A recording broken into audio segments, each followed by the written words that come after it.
Benet's Bloody Bits.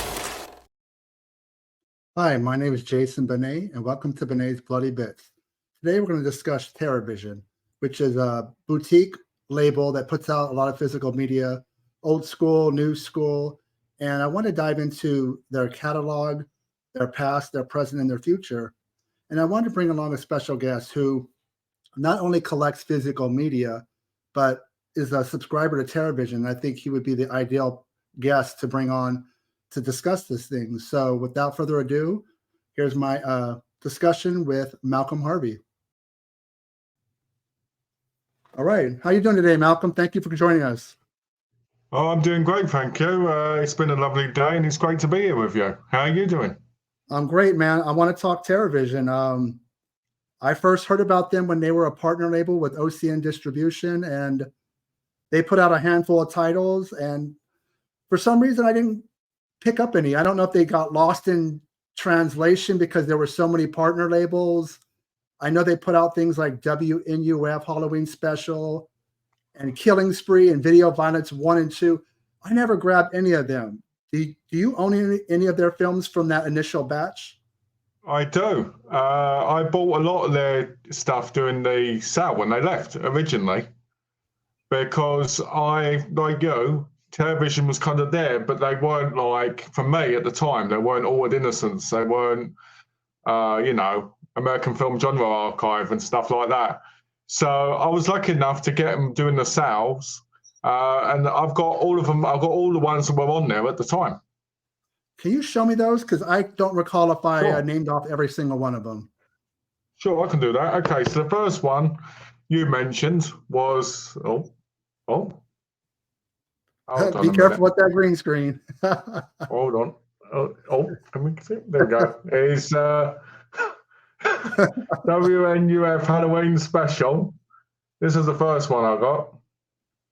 No slipcover. And no slipcover, because originally this one and Love and Saucers didn't have slipcovers. Shall I take this off? Go for it, no problem. Let me take it off so people can see. This just There we go. There we go. Go for it. Okay, so I'll start again. Got the WNUF Halloween Special, and Love and Saucers both didn't come with slips. Actually, they did. That's a lie. WNUF did, because it had that orange one. But I don't think Love and Saucers did. Maybe I missed out on them. I don't know. I can't remember. But I know this did. They made an ordinary one recently for it, so maybe. And then Norway, which is the one about the vampire that just can't, stop moving, because if he does, he'll, die. Killing Spree, which I will say I think is hilarious and one of the most fun movies I've watched in a long time. And then Video Violence 1 and 2. I think that was all it was. And maybe it was Santa Claus as well, because that's an early number. So maybe. I didn't get that one off there because I missed it. Were you attracted to, I know you enjoy the partner labels probably more than I do. Was it the genre that they were releasing, or were you just kind of drawn into all the partner labels? What made you focus those? You basically bought all their films when they were over in OCN. Are you just a more adventurous collector than most people? I would say so. I would say I am. I'll buy anything and give anything a go. And I think as soon as I saw how cool some of the slips and some of the stars were in the movies, I was like, yeah, I'll give them a go. And that's normally how it ends up starting. I mean, I can't say I like every partner label, if not I buy every partner label, for the most part. But TerraVision does stick out to me just a little bit, especially more now than originally did. But yeah, Video Violence was what first got me. The first, the double pack. Yeah, I kind of kicked myself for not picking up that one. I think they're not all shot on video. I just want to make that clear to people that TerraVision releases old movies, new films. So they're going to be shot on video, shot on film, high def. I believe they're even going back and doing a silent film that's going to be coming out very soon. Dante's Inferno, or La Inferno, I think it's called. I mean, I think the anchor of their line is a lot of shot on video. I think they're easier to acquire, and not everybody's putting them out. But there are a few other companies like Culture Shock Releasing and Saturn's Core that do it. And I didn't really get into shot on video to the last 2 or 3 years. I was late to the game. I had a really bad experience in the 80s with a film starring Tom Savini called Ripper. And I don't even think I knew what shot on video was. I just, hey, Tom Savini, this is the mid 80s. He was at the height of, the special effects slasher guru. And he was on the cover, and I put it on. I was just like, is this a soap opera? It's just the aesthetic was different than film. And I think that experience was so negative that it took me literally a couple years ago to go, oh, it's never going to be 100% my thing, but I enjoy it now. So I'm more open to things like Cannibal Campout. I probably wouldn't have purchased this film 5 years ago, but of the few films that I own from TerraVision, this one's my favorite. Nice. Captives. I didn't mind that. No, I think if you do your research and maybe watch the trailer before you make a purchase, you can get if it's gonna, draw you in. Linnea Quigley's Horror Workout, which I had never seen, but what's interesting about this film is one of the actresses in there is also the I guess she was the coordinator of the exercises, is Cynthia Garris, who is Mick Garris's wife. Oh. So if obviously this is a long time ago, but she's in the film and I recognized her and I was like, that's interesting. I never knew she had was affiliated with that film. And the last one I got here is Shrigala. Oh, great one. Great one. Which I enjoyed it, but I don't feel like it fully embraced. It was kind of like a Friday the 13th backwash film, but it didn't really go there to like the last 20 or 30 minutes. So I felt like it would have been more like, how Massacre Video put out that movie Mahakal. Oh, it's like a Bollywood horror film, but it absolutely goes for it and says, this is a Nightmare on Elm Street ripoff, and we're proud of it. And literally, other than some musical numbers here and there, the entire running time is, this is a, Freddy Krueger cash in. Yeah. But I kind of jumped ahead a little bit. Some of these titles that I have, actually all these titles I have, are when they left OCN distribution. We don't know the exact reason why. Quite a few people have left. I'm guessing it's if I go from what I think it has to do with the management costs of working with OCN, probably more than anything. Yeah. Every year maybe more money's wanted and more over the contracts, and it gets to the point where, let's say they're taking at some point maybe 50%, maybe 60%, and then you're losing out. It's a possibility. I mean, I think, we don't know the contracts or the numbers, but it's safe to say they're not doing this for free. They're not doing this out of the kindness of their heart to help these labels.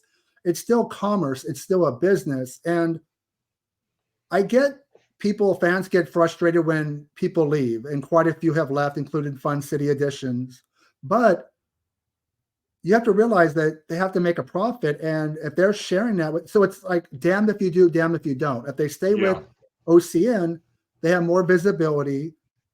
Overall, they're probably going to make more money because more people are going to order, especially people like you and I that have subscriptions who basically pile the orders on, and it's one shipping cost where they branch off and do their own thing. Then let's say it's $25 a pop. Yeah. So you're not getting a subscriber discount, and you got that shipping. And I'm in the United States where you're in United Kingdom, so you get absolutely reamed. Well, if I was to buy, let's say, an All Innocence title right now, because there is one coming out, and I bought it from Diabolic DVD, I'm looking at maybe $20 postage with their new rate, and that's without putting other media in, which I'd want to do because it'd be pointless just to buy one. As when I bought from Vinegar Syndrome, my shipping was free, even though I already paid ahead of it, of course, in the subscription. But I didn't have to worry about that extra cost each month. when they did separate or sever ties with OCN, were you hesitant about even buying a movie from them again, just because you're going to be paying full price? Yeah, a little bit, because you get used to that $22. You get used to not having to pay tax as well to a certain degree from over here. As when you buy other places, you have to pay the tax. You have to do this. I mean, I recently bought a few items off of Diabolic DVD for the first time, and 3 items cost me over $240 to get them shipped to me. Isn't aren't they supposed to be better with prices? A lot of people don't buy Oh, directly from the. Sorry, they are now, because I got my latest one for $20, but the first one was $70. I'm hoping I can contact them and they can kind of change it for me now that they've got the new rate. Yeah, because I've been reading, once in a while I'll visit the Blu-ray.com forums, and it just seems to be those are a feisty group of people over there, but they seem to be, a lot of them, not all of them, are stuck in that, man, I don't want to buy it, I don't want to take that risk now without that cushion. But I think that's a little bit narrow-minded. Well, I can get some of the imports over here off eBay if I want to, from places like Strange Vice and Film Treasures. The only problem is things like fancy editions end up costing me about £40 instead of, let's say, 22 if I bought it at full price maybe. But the shipping, tax and that, so it's hard to go, shall I pay that £40 for one title just to get it here within like 2-3 days? It's difficult. And then you've got to worry about the customs charges as well if you get stuff over a certain period. So there is a lot of thinking involved. I mean, if you live in America, it shouldn't be so bad because normally shipping is not too bad. But international, you really get hit.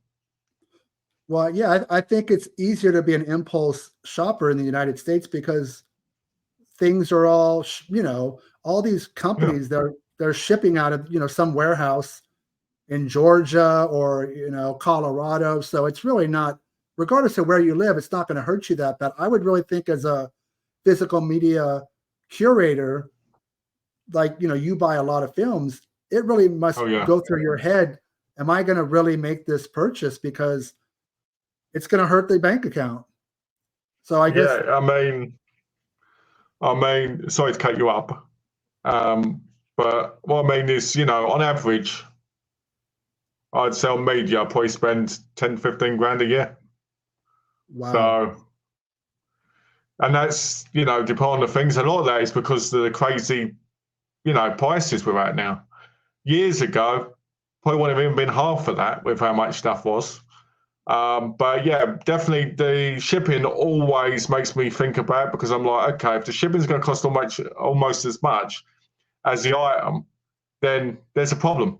You can always find stuff eventually cheaper, but do you want to wait? Do you want to wait for somebody to put it up online? Do you want to wait till you get just the standard edition? Do you care about the extra CD? Do you care about the extra booklet? Instead of maybe just the slipcover, because a prime example is Off Balance. I really wanted that from Cauldron. I missed out on it, and I was like, how am I going to get this? And then somebody put on eBay for about, I think it was like 50 quid, so £50. And I went, you know what, with the free shipping, I'll grab it, because it was a film I remembered very well, liking with Donald Pleasance and that. I think it was called Phantom of Death, and it's got a CD in it. So, and the slipcover's lovely. So I was happy to get that, but it's a rare occasion where I'm going to go, okay, if it's going to cost me £60 for this one film, is it worth it? Most of the time I'd say, no, I'm going to wait. I'm going to think about maybe if there's a sale, because you've got to be careful. So just to recap, on average, you spend about $15,000 a year on physical media. And it's safe to say that maybe $3,000 to $5,000 of that is shipping and handling and taxes. Yeah, I would say so. Wow. Well, let's jump back into, okay, so TerraVision has left OCN. They went on YouTube and kind of had like a huge announcement and with a bunch of titles. And they promised a lot, but I feel like they might have got ahead of themselves, got a little bit too excited. And I absolutely don't blame them. They felt like they had elbow room and they just want to hit the ground running. What made you want to subscribe? Like, did you subscribe with them from the beginning? Did you, what were some of why did you subscribe, and what were some of the first titles that made you excited, that made you want to subscribe? So I only found out about their subscription, I think maybe about 3 or 4 months after they started. And I would say when I picked up Santa Claus, this one, I would say that made me go, you know what? They're doing more than just those movies like, video violence and that. They're bringing more out that I'd love to see. And I remember the first ones I got in my subscription were Cube, the Japanese remake one. I got Get My Gun, The Nate Quigley's Horror Workout, Shrugala. I got, what else did I get? Attack of the Killer Refrigerator, Copperhead. I was lucky because they had released 10 before I subscribed. So when I did the 50, I immediately got 10 titles straight away. So I was able to get that free shipping on that first order and get it sent to me. So the reason I would say I subscribed probably was because I'm a bit of a maniac when it comes to, random media. I've got a real thing about. I want media to come out that I have no idea about. I want to watch it. I want to appreciate it. I want to look at it. I want to say to somebody, hey, you know this film? No? Well, guess what? I watched it. Was it good? It was really bad, or it was really good, or it's a new favourite. Because I like the idea of the mystery, like the grab bag, like the mystery box, where you subscribe, you don't know what it's going to be, you get what you're going to get once they announce it, obviously, and you get excited about it, and then you watch it, and it's something that pushes you beyond your normal view. Because the problem with a lot of people, right, and this is what I find, and I'm sure you can agree with this yourself, is we can often stick to the same comfortable, genres and the same comfortable things we go back and forth to. So, for instance, maybe it's comfortable just to go to horror. So when television released something like, let's say, I'm trying to think of a title, like, what one's not, what do you call it? I guess technically most of them are. So, but what I'm saying is when you get a different thing, like short and video to normal, it gives you that chance to really kind of feel a different type of cinema. And I feel like as curators, you need to always have that open mind and be able to watch anything and everything, to not only enjoy and to learn about, but also to have conversations with other people, be able to fully get involved in a conversation. So that's what's important to me. No, but you're right, though. There is an absolute risk in being a subscriber, whether it's TerrorVision or Vinegar Syndrome. But you can look at the company and go, okay, there's a good chance I'm going to get some movies I don't like, some that I do like, but they're going to be in my wheelhouse, and my new favorite movie might be in this batch. Exactly. Maybe there's 8 bad movies, but there's that one that makes you go, oh, okay, cool. I'm glad I subscribed. Because I know there's different tiers what they're subscribing to TerrorVision, correct? Like the amount of movies you get at one time. So you went with the 50 movie? Yeah. I think it's 10, 20, 40, 50. I recently contacted them, asked them if they'd do 100 for me, which they did. I contacted and said, would you do 100 and give me, a slight discount? And they did, which was nice. So I re-subbed. So I've got about 121 left to come now. So just so people know, there's a lot of, it's a small team of people, but they seem to be very open to, like they have wiggle room. The fact that you were, some people have things set in stone and we're not going to budge, yet they're nice enough to take your email and go, look, we want to keep you around. That's good customer service. Well, I think a big part of that was, I think not many people did the 50, because obviously it's a gamble, isn't it? Because it's like $1,000 for 50 films. And I did it originally because I was like, it makes more sense for me just to have that. And I was like, okay, now they're doing the grey face side of it as well. You know, when they're doing the movies there, but not all going to be like television ones like River that's coming out. I was like, this is even more worth it to me because, yeah, I would like to have both. So I said to the wife, you know, I'm going to see if they'll give me a slight discount on 100. I probably could have gone to 200, to be honest, but I thought, maybe a bit extreme. And you're going to make it 20,000 at this rate. You're going to be spending 20,000 a year. Hey, you know, can't help it. Love media. And I contacted for Alana, who's one of the customer service people. You know, I think her and Chloe on the customer service side, I believe. And so I was waiting for an email back. She said, "Hey, I talked to my boss, and you know, if you're still interested, we can give you this little bit off." Which was happy for me. I won't go into details how much it was because, you know, that might not be something they want to thingy, but it was a nice amount and I was happy with it because it made it from 1,000 for 50 to a little bit more cheaper for me. So I appreciate them doing that. And I think it shows as well, as you said, they're open to conversation. They're open if you give them a chance. They're, you know, they've got a lot of that true boutique label atmosphere in that sense, you know, because it's not all we're corporate like something like Arrow or even 88 Films or that. And I think that's important, especially in the early years of being your own individual identity. I'm curious, of all the films you bought, I believe you said you own every single one of their titles? Yes. What are 2 or 3 of your favorites? Like the ones that you're like, you know, if you can think off the top of your head, or if you have your collection near you, or even if you want to look at their website, and what are the 2 or 3 that make you go, this is what brings me back? All right, I can tell you. So one of the first ones was obviously Santa Claus, because I mentioned that. I really enjoyed that, especially the extra where you just see him dancing around for like an hour. I really enjoyed that. That made me happy.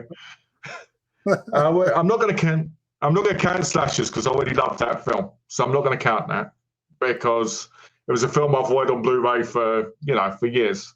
So I would say another one would be Shigala, which you showed off, because that was one I really, really wanted to see. So when I saw they'd released it, I was like, yeah. Another one would be Door, the Japanese movie. That movie's phenomenal. I love that film. I'll show it because you didn't have it, so I'll show it. So Door, this one here, which they're releasing Door 2 of lately as well, which is not as good as this, but it's good in its own way because they're 2 different stories, so they don't really go together. You know, one's about a prostitute who's going back and forth and is into, you know, like BDSM and stuff, and she gets into these situations, they're quite dark. This Door, is about a woman who's at home. She looks after her child. She gets scared because she keeps getting these calls, and then this guy turns up on her doorstep and she shuts his hand in the door. And after that, things start getting really bad for her and she starts getting terrorized. Brilliant, brilliant movie. I would say another one, if I'm looking here, I would say is Hollow Gate. I really enjoyed that one. Okay, I'm not happy right now because you have your copy and mine is coming in the mail. But yes, please. Oh. That's an awesome artwork. Hold on, man. I got to rub it in there. Look, there we go. It's a good one. I love this film because it's just so cheesy, but in all the right senses. You know, the way he changes clothes, everything. I love it. Incredible. The dog part alone is hilarious. So that one, I would say.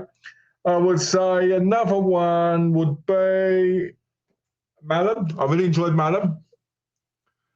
I thought Malum was really good. It's not as good as Late Shift because it's a remake of Late Shift, but it works. It's good. It's fun. It's entertaining. You watch it in the dark on a late night when it's raining, you're going to be entertained. So that was another one. It's a remake of the same director that did Last Shift, directed Malum, right? Yes, the same director. A lot of people see this one as pointless because it's not as good as the original. But I like it because it's in 4K. So you see more color, you see more depth in it. I like that, like with the blood and that, you see the thing. I like that. I all jacked up and full of worms. I didn't really think that was that great, but I love the ending song. The ending song of the film is phenomenal. So I would put that as like 10% because it wasn't the greatest film. It was really kind of And I would say, done. I was going to say that's one of their films. They have a deal with Screenbox, which is a streaming service. That film, I believe, is part of it. So it's the Cube remake. So that's very cool that they're tapping into newer films that are streaming, because all streaming films get physical media releases. So that's true. That's important that they're doing that. Very important. What else? Let's have a look here, because I've got more here. Escape from Hellhole, I really enjoyed. I won't put that up because what it is. And I would say, look, the other one I would say was probably Blood Car. I really enjoyed this film. I thought this film was crazy, but in a fun sense. Have you seen it? No, I haven't even heard of it until they released it. I have no idea what it's about. Well, it's about a guy who's trying to make, fuel for a car because they've run out of fuel 2 weeks into basically when you've watched the film. And he's trying to use wheatgrass, and then he realizes that blood will fuel the car. So over a certain period of time, things happen where he starts, get in the trunk. And there's agents in it as well that want the car for themselves. And there's also, where is it? I just want to get it right. Why can I not get this right? Okay. It's got the girl in it who was in My Girl. Is it what's her name? I don't know. McCluskey, I know that. Oh, the young girl. Yeah, McCluskey. The one who was, the best friends to Macaulay Culkin. I think she was on the cover art, if I remember right, of the film of My Girl. Yeah, she's on My Girl. Yeah, I think her name is. It's something. Oh, there you go, Anna Klunsky. That's right. So she's in this, looking gorgeous, right? Because she's such a sweet-looking girl, And because this was 2007. So yeah, I would say these good ones. Sorry, go on. Before I forget, Escape from Hellhole, is that more like jungle exploitation, women in prison, both? What kind of what genre does it hit? It's more women in prison. There's a bit where they end up in the jungle bit near the end, but I would say it's more woman in prison type of film. Does it hit all the bullet points of what that kind of film is, as far as seeing some, clothes come flying off? I mean, or does it swing and miss in that department? I don't remember any nudity in it. So an exploitation film without exploitation. I have to, but it does have a brilliant bit in it where the main guy, the bad guy, his tongue gets bitten, and all the women in prison make fun of him because he's like, I love that. I want more Indonesian films as well from television, because I just think they're so, under available. They need to be more available of them. We need more world cinema, but the right kind, the twisted kind. So now we've talked about some of your favorites, but with every favorite, there's a couple cinematic turds. Are there a couple that you feel like just didn't do anything for you? Oh, well, I'm not that vocal in that sense, but I'll say a few. Okay, so first of all, I got to say this one because this is like the one I always go to. And that is the Joe Sazzo collection. I hate this bloody thing. And if it didn't have a slipcover, I'd probably have burned it because it's horrible. If you want to watch these, they're all on YouTube for free from the director. So I don't get why there'd be a Blu-ray. And it has 4 movies on, and it's just kids standing there going, yeah. So, it's fun when it's a director like if it was like, let's say Martin Scorsese as a kid, right? But when it's somebody I'd never heard of before, I'm like, I don't really, care that much. So, yeah, this one, I thought about going down the street and giving it to a homeless guy because I thought he'd get more fun out of it than me. But you know, so that was one. I would say probably the WNUF Halloween special because I hated all the adverts in it. It was fun at first, but once you got to the adverts, it just really started, because you like adverts every 5 minutes in the film. And you're like, just get on with it. And then when it gets to the actual story in the house, it feels like nothing's happening. And that felt, yeah.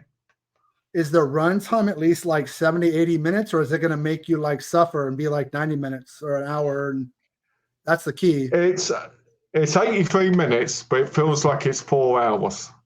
And a lot of people seem to like that title because it sold well, and people, I mean, I get what they're going for with that kind of film, why people would like it, but it wasn't something I saw myself ever purchasing. Yeah. So I wouldn't. If I was you, I wouldn't, to be honest. Let's have a look.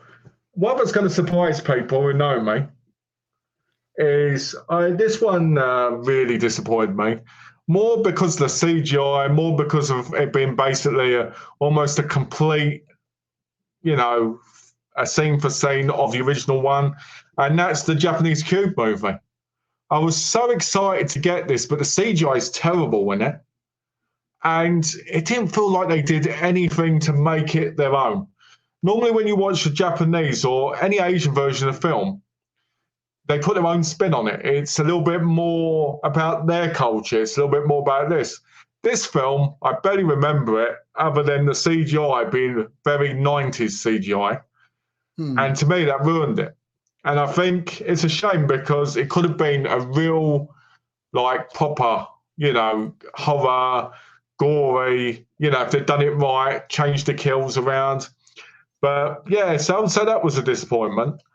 What would I say is one that I liked a lot, which I forgot to mention, and that was Love and Saucers. If you want to watch a brilliant comedy film, watch this, because it's one of the funniest films I've ever seen, because it goes on about how, do you know about this? Just from what you're telling me now. Okay, well, I'm surprised. I would have thought you would have jumped on this. So basically, there's this guy. What's his name? His name's David Huggins, and he's 72 years old in this, right? And in it, he talks about, because it's a documentary, he talks about how he met this alien woman, and she kept coming and seeing him through different times of his life. So he painted these paintings of her, and basically she looked like that. And there's pictures of them having intercourse, and all these other baby aliens that she would show him and say, they're your kids. And he'd be like, no, and all this. And he'd go on about how she was getting angry with him because she told him, come into this other dimension with me or realm or whatever. But he said, I can't, but I'm going to make these paintings. And it's a crazy documentary about a man who obviously probably was alive, obviously in the hippie times. Maybe got a little bit high too much and then basically, thought about the aliens and stuff. Now, if aliens are out there, don't get me wrong, that's up to what people want to believe. I think we've all got different views of that. But it just seems like it's a real crazy documentary that I got for like $10. And I look at it and the guy's face is like this most of the time. I'm like, yeah, we went and had some kids together. And yeah, do you want to see this painting of her on top of me? Yeah. Oh, yeah. Oh, they don't tell me to do that. Oh, she's listening, stuff like that. So you want a comedy, you watch this. One of the best comedies of the year. So with what's interesting, you're talking about the Cube remake. Now there's the original film from the late 90s. There was a prequel, Cube Zero. There was a sequel, Cube 2 Hyperspace. Zero was the worst. I don't remember there being a lot of CGI in those. I'm curious what CGI was used. Was it makeup effects or the sets? Because everything looked it was pretty much practical in the original film. Well, are you talking about in this film? This one? The remake, I'm curious, where's the CGI? Yeah. Well, there's like a bit where, if I remember correctly, there's like this bar that comes down. And when you look at it, it's that terrible CGI. We can actually see that it's CGI. like that horrible kind of drawed kind of. It's hard to explain, but it's like, you know, when you conceive, it's like coloured in like an animation, and that's why I said it's like the 90s CGI, because the 90s CGI was so obvious when you looked at it. Like if you watch Wishmaster now, you can see immediately, but it's really bad CGI from the 90s. And that's why it's like, that's what it looks like in that. Now, don't get me wrong, the sets are fine. The set's great. They're going through the places. That's fine. The CGI, the acting's not as good as you'd hope, but the CGI really destroys it, in my view. If you look at a trailer later, you'll see what I mean. It just stands out so much that you kind of get put off because it takes away from the realism of what you like. And that's why we like 80s movies for the most part, because it feels more realistic because of the practical effects, because of the, you know, the talent pool, like, you know, Tom Savini and stuff. Well, I mean, I don't mind CGI to a point, but a movie that came out in the last 3 years, computer effects should not look worse than a movie from the 90s. And that's what it looks like. Interesting. So they basically didn't want to, I guess it's cheaper and quicker, and they might be a quick shoot, but it just pays to have a makeup artist on hand. And when they go that computer route, it kind of pulls you out of the film. I never forget, I watched a Steven Seagal movie years ago called Black Dawn, I think it was called. And at the end, he's in a helicopter and they throw this bomb out the plane, right? Out the helicopter to go in the water. As soon as it hits the water's like really bad CGI. The bomb is CGI. And you just look at it and go, why did you waste money on this? Just awful. Absolutely horrible. So we have some of your favorites. We have some of your bombs. Do you have any films that you would like to see them release? You know, like a handful of, you know, I mean, they obviously seem to be leaning into horror, exploitation, action. What are some of the ones you think that might fit their label? Well, now that I've bought shares in the company with my subscription, I can say I'm hoping they release Sakura Killers. Eventually, Brad did say that he's been trying to get that for years, but for some reason he can't get the rights. I would like to see maybe the Blood Fist movies. I think Shout Factory released the first one, I think. So maybe the other ones and maybe a box set kind of situation, like 2 on a disc. I'd love that. Especially Blood Fist #3, the one where he's in prison, because there's some great acting in that. I would love to see maybe the Night Eyes movies, maybe Shoot Fight 1 and 2, and I would say the Substitute movies, because I know they're available in, I think, Germany, 1 and 2. So I would like to see them. All films that are not like the biggest budget and were like TV or, you know, straight to video kind of films, because at the time I can imagine being cheaper and easier to acquire for somewhere like television. You know, I mean, if Vinegar Syndrome can do it with their archive, you never know. But, Babar, the movie, I'd like that to be released by them as well, maybe on the Greyface label, because I always loved that elephant. So that'd be great. Could you imagine this month we're releasing all these horror movies and Babar, the movie. Well, like Severin, they could have their kids line, right? Yeah, exactly. You know, apparently, television were getting a lot of flack from people going, "You're releasing movies that don't suit you," and that's why they decided to do the Greyface thing. And I'm like, why would you want them not to have like an identity? As long as they don't do all these sub-labels we all have to pay for individually. Well, I'm glad I put up Woodchipper Massacre and Hollowgate, because I think they're all part of the City Lights catalog, which is not that many films. It's close to a dozen. But I was doing some research on them and looking at some of the ones that are going to be coming soon, and there's some interesting titles like Death by Dialogue and Epitaph, and I don't know when those are going to come, but you know, we can theorize about what they're going to come out with next. But I'm assuming they're going to knock out the entire City Lights catalog, which is basically late 80s, straight to video, a lot of shot on video. And I'm kind of curious how they tap. We know they have a deal with Paramount. Sure. And I'm trying to think, have they put anything out that came from that Paramount deal, or we have not seen it yet? I don't think we've come across it yet, but I could be wrong. I think the first one's going to be that Pee-wee Big Top. They're doing that one? Yeah, they're releasing it on 4K.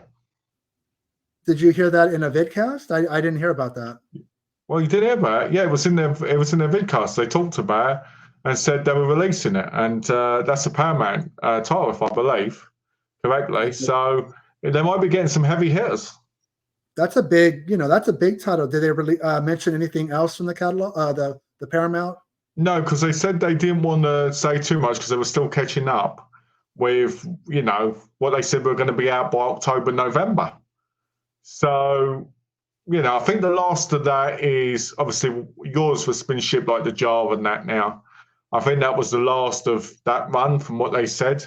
But it's not because we didn't get Gator-Bait, we didn't get Black Cobra, we didn't get, So I think it's going to be Pee-wee, Big Top, and I don't think they're saying any others because they get so much flack for not bringing it out when they say they're going to bring them out.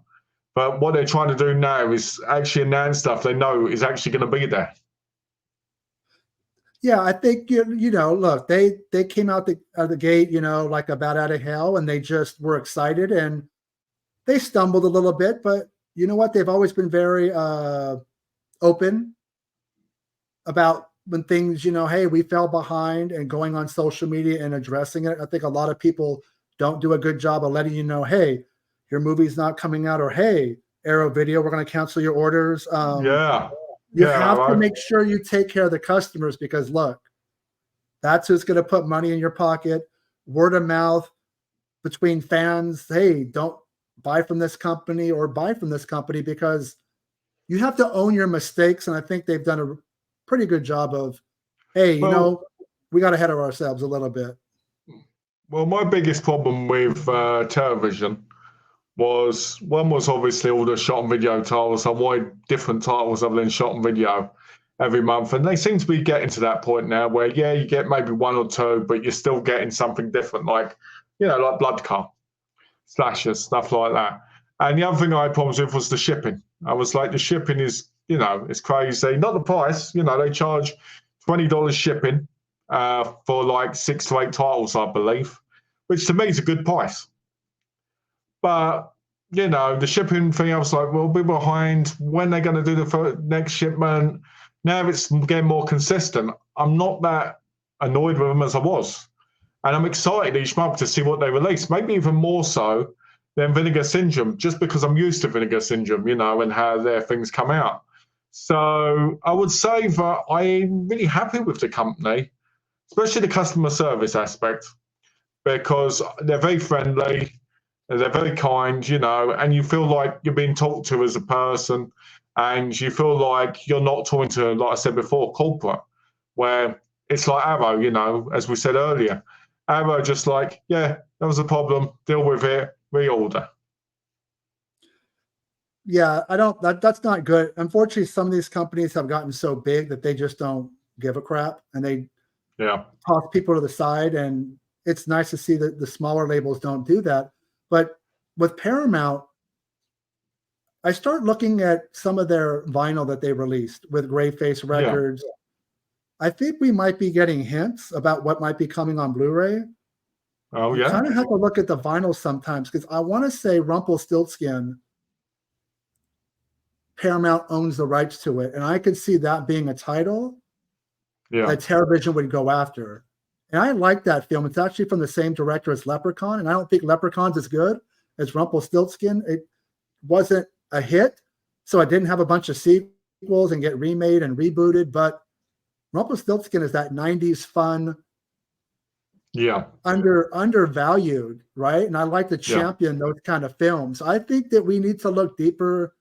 Sometimes if we just look at their website, there might be hints about what's coming. Now, that doesn't mean the rights for a film are the same as the music, but I could see via Paramount, you can kind of connect the dots. And that's something that it's a possibility. I don't know for sure, but it's something to think about when you start seeing who released certain films.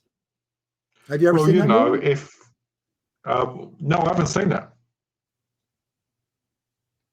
How bad is that? Missing out.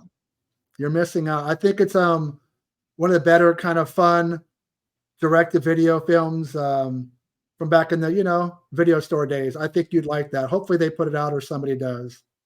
Well, I think that's the problem I think that was the problem with growing up in the UK, is we had a lot of VHSs, a lot of movies and stuff over there.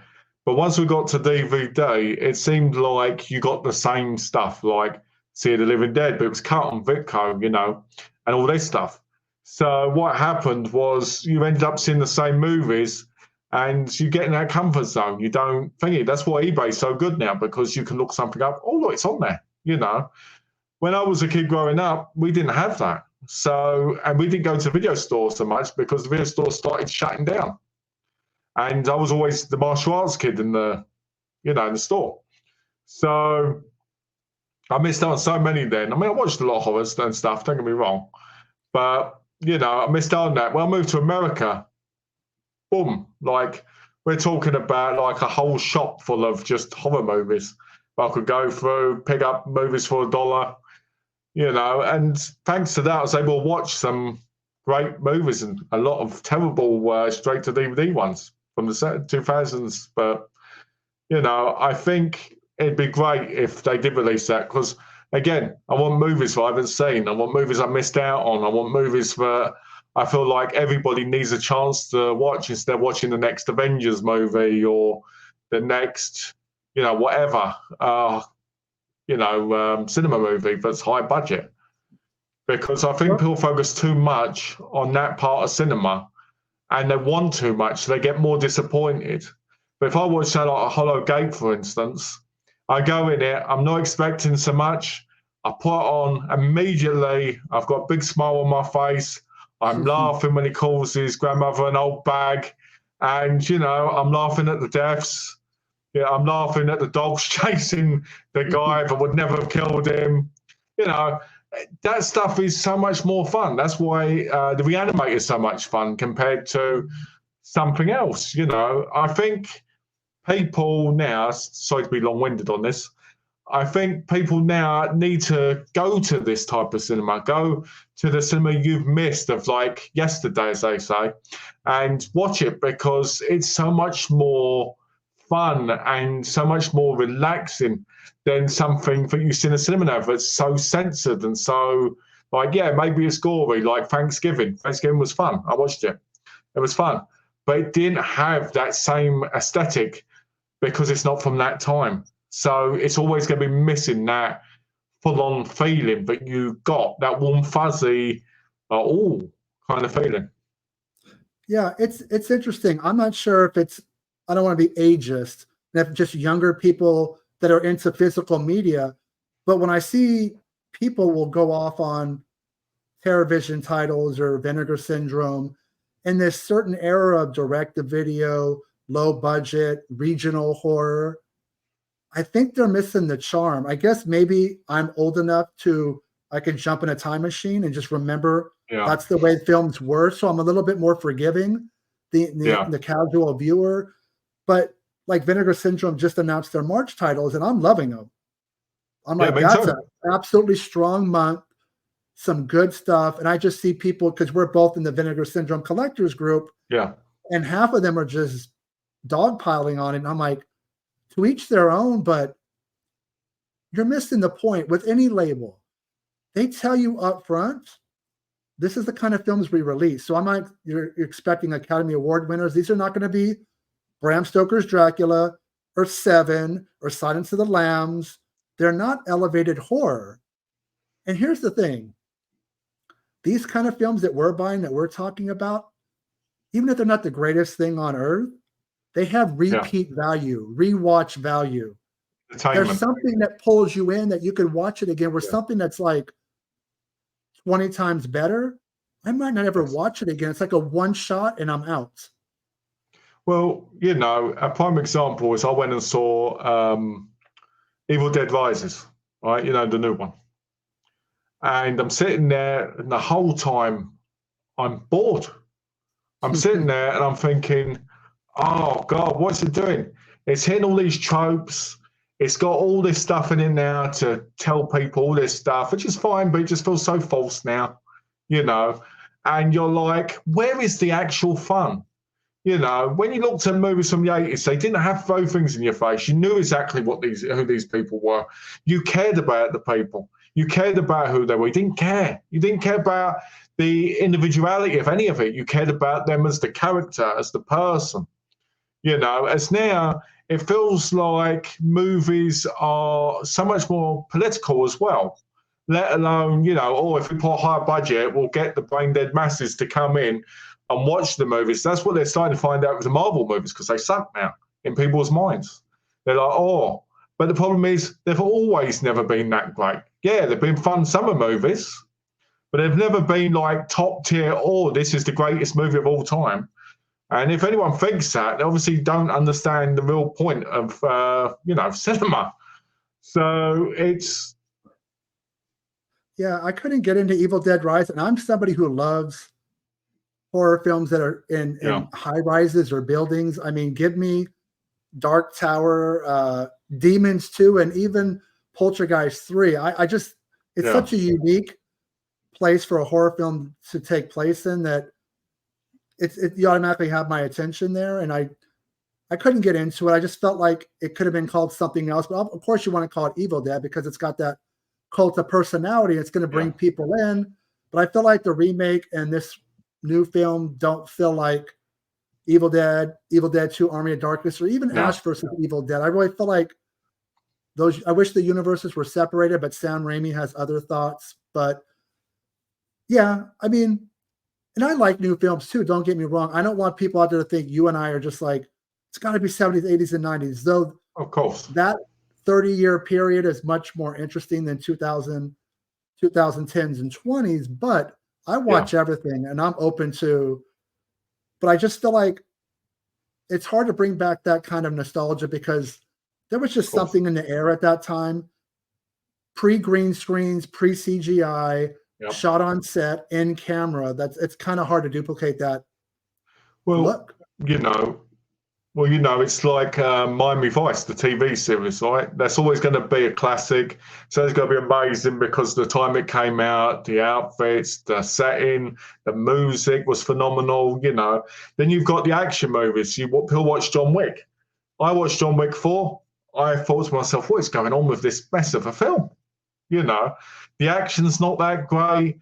Yeah, it's supposedly more realistic, but sometimes that's not what makes it as entertaining. Give me American Ninja over John Wick any day. You know, I watched Beekeeper. Was it entertaining? Yeah. Is it one that's going to stay memorable in my mind? No. You know, it's not like Mortal Conquest would because it was a Highlander ripoff, sure. But there's just something about those times. And I think the problem with today is movies are not always made with passion. They're made for the money. It's a lot of movies back when we were younger, you know, were more about, you'd have like Manhattan going and Yoram Columbus, you know, put them in their thing. And they'd be like, we're going to make these, we're going to do this. But you felt like so much more was pointed. You had that little bit of humor. You had that kind of like hit in the nose kind of thing. And you kind of grew with the characters. And I feel like you can't do that now. And people might go, well, what about Captain America? You know, you got him in the first one. But it just feels like, depending on the director, it's a different interpretation. I mean, you look at Thor 1 and 2, and then you look at Ragnarok and Love and Thunder. Thor's completely different, you know, between those movies.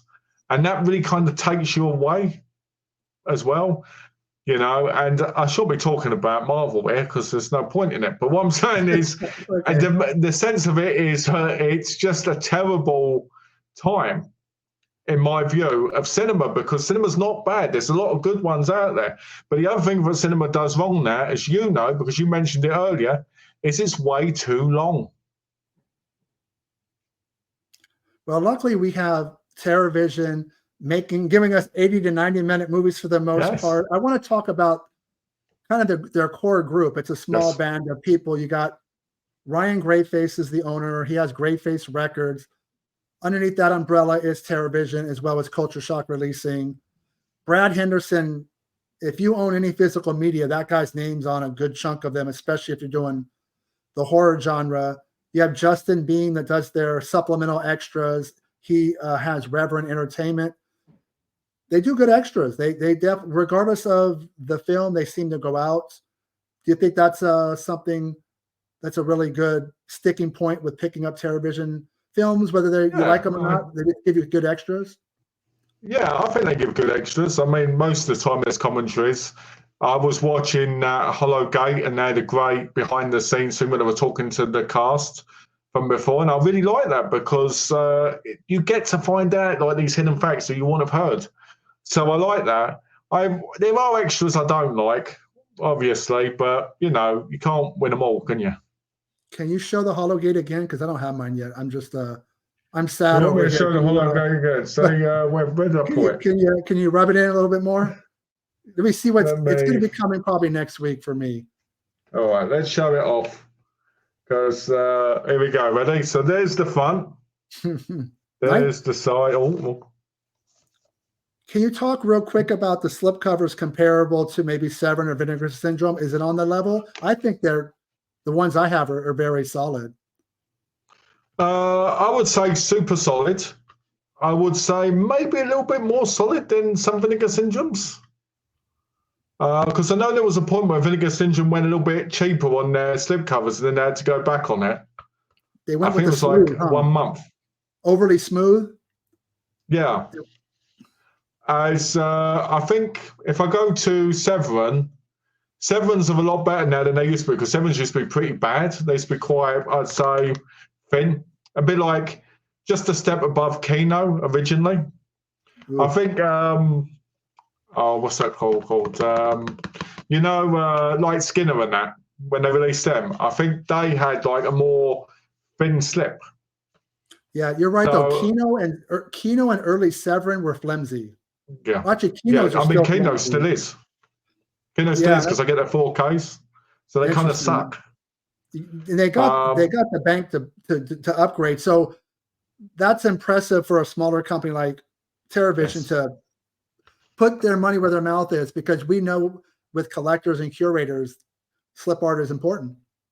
Well, if you hit a slip cover and then you can hear like there's a slight knock on it, you know that it's good quality. If you ask me. And then you've got the case like this, which is lovely. It's great. You've got the great picture inside of the dead old bag, as Mark would say. Yeah, there she is. Then you've got the disc art, which is, the same. And then, let's see, Justin Beam and Ray DiZazzo commentary, interview with Ray DiZazzo, interview with Alison Randall, who played Mark. Then you've got John Gonzalez interview, Shocktail album with horror host Aurora Gorillas presents Holiday, a trailer and newly created captions. So I would say this is a must-buy. I'm really hoping that TerraVision finds their way into the Troma catalog, because I know quite a few of their films have been put out, but there's still a ton of titles that I think fits their branding. Hopefully they have a deal with them. I think, we'll find out eventually. I think when we get closer to horror heavy time of the year, September, October, that whole lead up to Halloween, I think we're going to get a real idea. I think they've held back on some of their bigger titles. I feel like we're going to get something that, a couple big ones that are really going to catch people off guard. Just so people know, you can order TerraVision titles from grayface.com, TerraVision.com. And overall, so you're happy being a subscriber and you're going to continue to do it? I would say so, but I just remembered I didn't ask you what films you'd like to see from them. You mentioned some erotic thrillers earlier. I really feel like that's Yeah, just a market that's not tapped into. Sex combo, Culture Shock had done Late Night Classics Volume 1. They're working on 2. It's just a missed chance.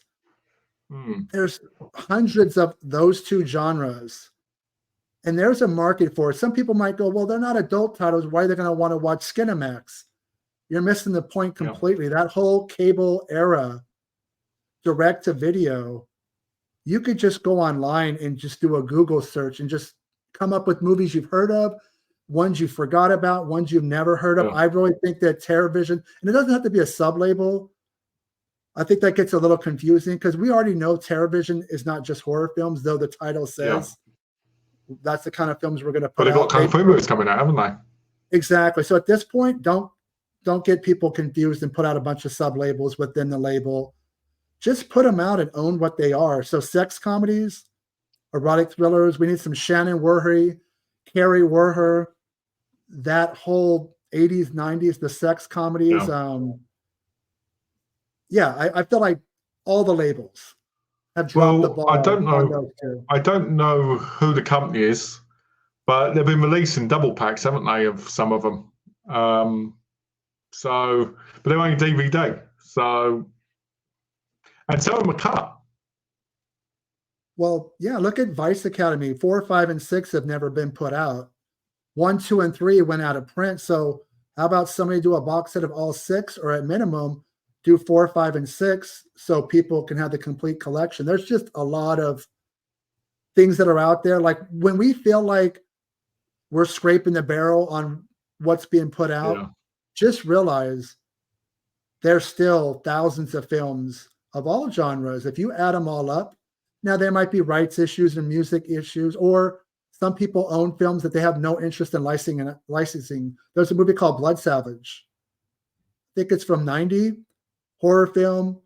The owner the director has the rights to it. He has no interest in licensing it. So there's a story for every release, so people know. But yeah, I wish TerraVision would just be like, we're going to throw everything at the wall and see what sticks and put out everything. I think one of the things people need to realise as well when it comes to media is you'll never ever see every film or hear about every film or even know every film that even exists. There's films that came out on VHS that will never be released again. And a prime example of that is foreign cinema. I buy a lot of Asian movies, right? Most of the time, I didn't even know half of them existed until I found them. So, and that's with Letterboxd as well, because Letterboxd doesn't have all the titles on there by actors and everything, and they don't count certain movies. So there are films you'll never ever see because of rights issues, because they're lost, because people don't want to sell them. It's a crazy feeling knowing that you may never know. Maybe this film that's perfect for you is never going to be released. And the only time you probably could have seen it was that one time VHS, but now it's not around. So let's finish up. Malcolm, thank you for coming on. I appreciate your time. Do you have a YouTube channel? Where can people find you? Okay, I'm on YouTube under May to December, my name here. Look that up and you'll find me. Do you have a website? Are you on any social media platforms where people can follow you? Yeah, I've got an OnlyFans account. www.onlyfans hunker YouTube. If you want to see, what I've got to offer on there, go on there. It might take you a while to find me. Is the password bear? Yeah, the password is Huggy Bear. Huggy Bear, okay. But yeah, no, just on YouTube, and sometimes I do some videos with Aaron on the Aaron Pin channel. So if you want to see me, on either one, check them out. Thank you, man. I appreciate your time, and let's have you back soon. This has been a great conversation. Definitely, this has been wonderful. Thank you for having me.